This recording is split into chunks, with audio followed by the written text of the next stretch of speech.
Assalamualaikum warahmatullahi wabarakatuh. Anak-anak, hari ini kita akan membahas tentang proses pembentukan sel telur dan sel sperma. Sebelum memasuki materi, Ibu akan menjelaskan dulu pembelahan mitosis dan pembelahan meiosis.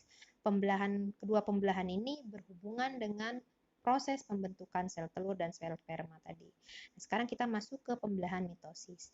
Pembelahan mitosis ini adalah pembelahan sel yang menghasilkan dua sel anakan yang bersifat diploid.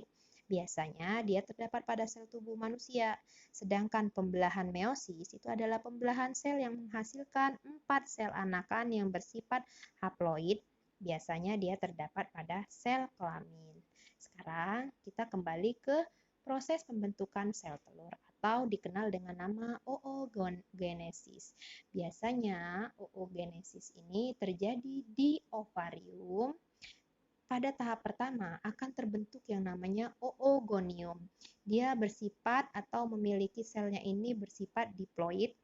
Kemudian oogonium ini akan melakukan pembelahan secara mitosis, menghasilkan oosit primer yang bersifat diploid juga. Kemudian oosit primer ini akan terbelah lagi atau mengalami meiosis yang pertama, membentuk dua sel baru yang ukurannya berbeda. Ukuran yang besar itu dinamakan dengan oosit sekunder. Dia bersifat haploid, sedangkan ukuran yang kecil itu dinamakan dengan polosit atau badan polar. Sama, dia juga bersifat haploid. Nah, nanti oosit dan badan polar ini akan mengalami pembelahan meiosis yang kedua.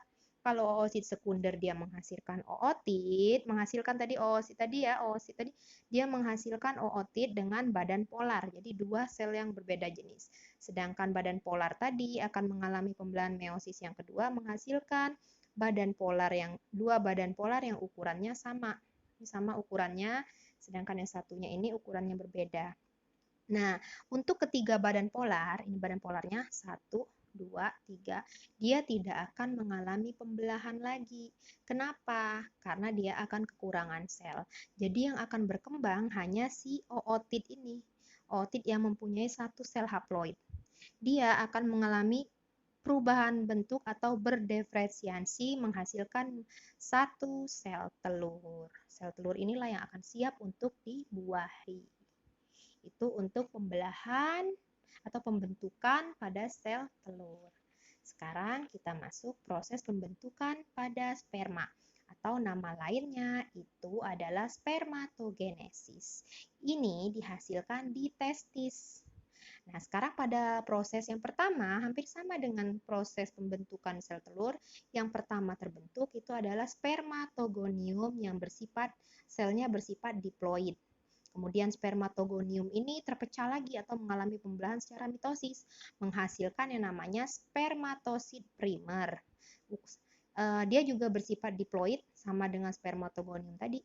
Nah, spermatosit primer ini akan mengalami pembelahan meiosis yang pertama, menghasilkan dua sel yang ukurannya sama besar.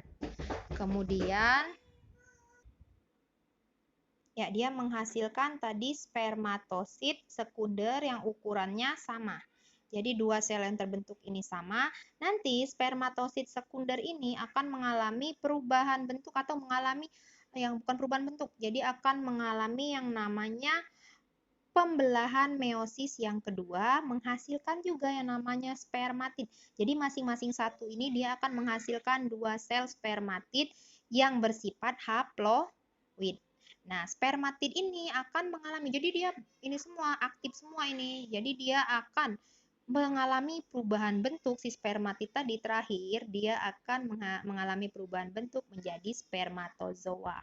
Karena tadi spermatidnya ada 4 dan aktif semua, jadi sperma yang dihasilkan pun ada 4. Jadi kalau di sini, kalau Ibu simpulkan gini loh nak. Jadi kalau pada sel telur dia hanya menghasilkan satu sel ovum, ini hanya menghasilkan satu ovum, untuk sekali proses dia hanya menghasilkan satu sel ovum.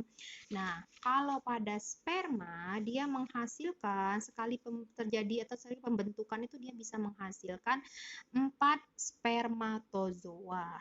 Itulah sebabnya ketika terjadi yang namanya perkawinan atau ya terjadi perkawinan, itu yang akan dimasukkan ke tubuh wanita melalui vagina tadi adalah jumlah spermanya adalah 120.